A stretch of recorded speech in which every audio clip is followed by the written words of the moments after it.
क्या आपने ये नोटिस किया है कि दुनिया बहुत ज़्यादा बोलने लगी है? हर किसी के पास ओपिनियंस हैं, हर कोई एक्सप्लेन कर रहा है, हर कोई रिएक्ट कर रहा है, लेकिन अजीब सी बात ये है कि इतनी आवाज़ों के बावजूद क्लैरिटी नहीं मिल रही।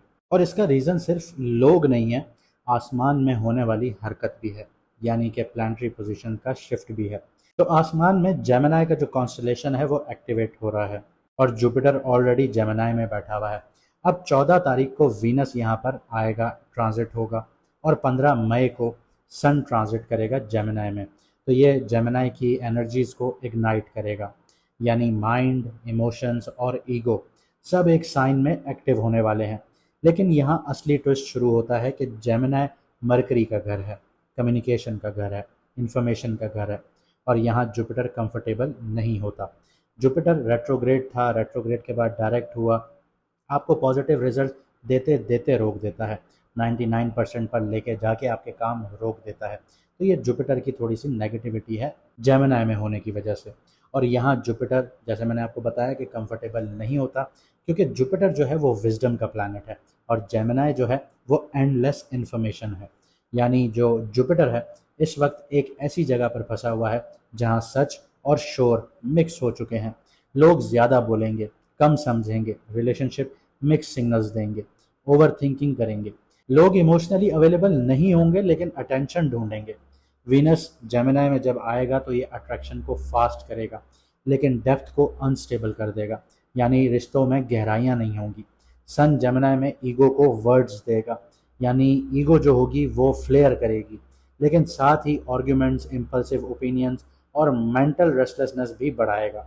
लेकिन सबसे खतरनाक पॉइंट ये है कि इन सब प्लैनेट्स की जो सातवीं नज़र है वो सीधा सीधा सजिटेरियस पर पड़ रही है। यानी जेमिनी जो है वो इन्फॉर्मेशन है और सजिटेरियस जो है वो एक सच है। तो अब जो एक जंग होगी वो सिर्फ रिलेशनशिप्स की नहीं होगी, आपके बिलीफ सिस्टम्स की भी होगी। लोग पूछने लगेंगे कि सच क्या है, झूठ क्या है, किस पे ट्रस्ट करना है, और क्या हम वाकई स्पिरिचुअली एक अलाइंड हैं या नहीं हैं, या सिर्फ इंफॉर्मेशन कंज्यूम कर रहे हैं। तो इस तरह की बातें चलेंगी। ये ट्रांजिट दुनिया को मेंटली हाइपर एक्टिव कर देगा लेकिन स्पिरिचुअली एक्सपोज भी करेगा। और फिर 2 जून के बाद जब जुपिटर जो है जेमिनी से निकल कर कैंसर में एंटर करेगा, यानी अपनी एग्जॉल्टेड पोजीशन पर आएगा, यानी शर्फ में आएगा, तो यहाँ पे जो कन्फ्यूजन बिल्ड हो रही होगी वो जून के बाद चीज़ें इमोशनल क्लैरिटी में कन्वर्ट होना शुरू हो जाएंगी। तो अगले कुछ हफ्ते मजाक बिल्कुल भी नहीं होगा, एक मैसेज रिलेशनशिप बना सकता है, एक स्टेटमेंट कंट्रोवर्सीज क्रिएट कर सकता है, और एक सच पूरी ज़िंदगी बदल सकता है। मैं हूं इरफान और आप देख रहे हैं सितारों का सफ़र। आइए शुरू करते हैं कि जो सन और वीनस का ट्रांजिट है ये आपकी कुंडली पर क्या इम्पैक्ट लेकर आ रहा है।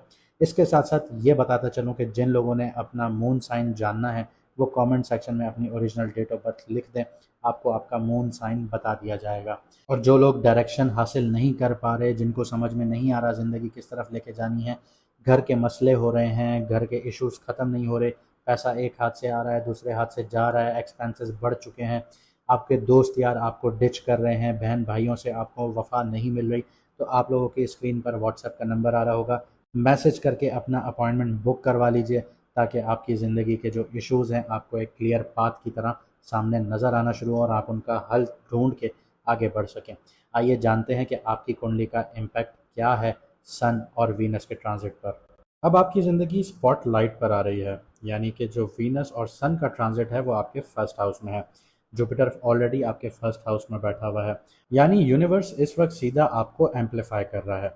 लोग आपको नोटिस करेंगे, आपकी प्रेजेंस बहुत ज़्यादा स्ट्रांग होना शुरू हो जाएगी, आपकी बात में इम्पैक्ट आना शुरू हो जाएगा, आपका कॉन्फिडेंस फ्लक्चुएट भी करेगा और सडनली बूस्ट भी होगा। लेकिन ये एक हिडन कार्मिक कॉम्प्लेक्सिटी होगी।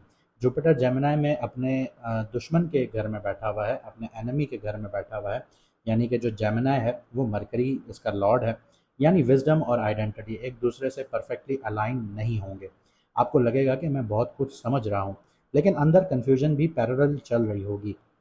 तो जेमिनी जो है वो एनर्जी माइंड को इतना एक्टिवेट कर देती है कि इंसान कभी कभी अपनी असली फीलिंग्स जो होती हैं उससे डिस्कनेक्ट कर जाता है। और जब वीनस और सन जुपिटर तीनों एक साथ हो जाते हैं, कंजंक्शन में आ जाते हैं, यानी फर्स्ट हाउस में, एक्टिव कर देते हैं, तो आप साइमल्टेनियसली अट्रैक्टिव भी लगने लगेंगे, इमोशनली रेस्टलेस भी होंगे, सोशली मैग्नेटिक भी होंगे और इंटरनली बहुत ओवर थिंकिंग भी करेंगे। और सबसे इम्पॉर्टेंट बात यह है कि इन सब प्लैनेट्स की जो सातवीं नज़र है वो डायरेक्टली सेवन्थ हाउस यानी सजिटेरियस पर पड़ रही है। Relationships, partnerships, marriage directly activate हो जाते हैं। अब सिर्फ आपका फेज़ नहीं होगा, अब यूनिवर्स आपसे सवाल करेगा कि आप किसके साथ ग्रो करना चाहते हैं। तो बात करते हैं आपके करियर, बिजनेस और फाइनेंस के हवाले से। तो करियर वाइज आपकी विजिबिलिटी बढ़ना शुरू हो जाएगी, नेटवर्किंग स्ट्रांग होना शुरू हो जाएगी, पब्लिक इमेज इंप्रूव हो सकती है। जो पिछले आप लोगों ने दिसंबर से एक वेव देखी कि आपका करियर डाउनफॉल की तरफ जा रहा है, घर की लाइफ डाउनफॉल की तरफ जा रही है, रिलेशनशिप डाउनफॉल की तरफ जा रहे हैं, वो सैटर्न का इम्पैक्ट है। वो अभी आगे कंटिन्यू करेगा, लेकिन एक मंथ की विंडो आपके लिए आसानी लेकर आई है। जैसे कुरान पाक में अल्लाह ताला कहते हैं कि हर मुश्किल के साथ आसानी है। तो मुश्किल के साथ आसानी होती है, मुश्किल के बाद आसानी नहीं होती। मुश्किल के साथ ही आपके लिए आसानियाँ पैदा होती रहती हैं। तो यहाँ पे जो चीज़ें आपके लिए आसान हो रही हैं, तो जो लोग मीडिया से जुड़े हुए हैं, कम्युनिकेशन से जुड़े हुए हैं, टीचिंग से जुड़े हुए हैं, कंटेंट क्रिएशन से जुड़े हुए हैं, मार्केटिंग से जुड़े हुए हैं, सेल्स से जुड़े हुए हैं, पब्लिक डीलिंग से जुड़े हुए हैं, फ्रीलांसिंग से जुड़े हुए हैं, अगर इनसे जुड़े हुए हैं तो अचानक अपॉर्चुनिटीज़ आप लोगों के लिए ओपन होंगी। लेकिन यहाँ पे एक वार्निंग भी दे देता हूँ कि ओवर प्रॉमिसिंग आप लोगों ने अवॉइड करनी है। बहुत ज़्यादा वादे नहीं करने जो आप पूरे ना कर पाएँ। हर आइडिया को बिज़नेस मत समझिएगा। हर आपकी जो खुशामद है, प्रेज़ है, उसको लॉयल्टी मत समझिएगा।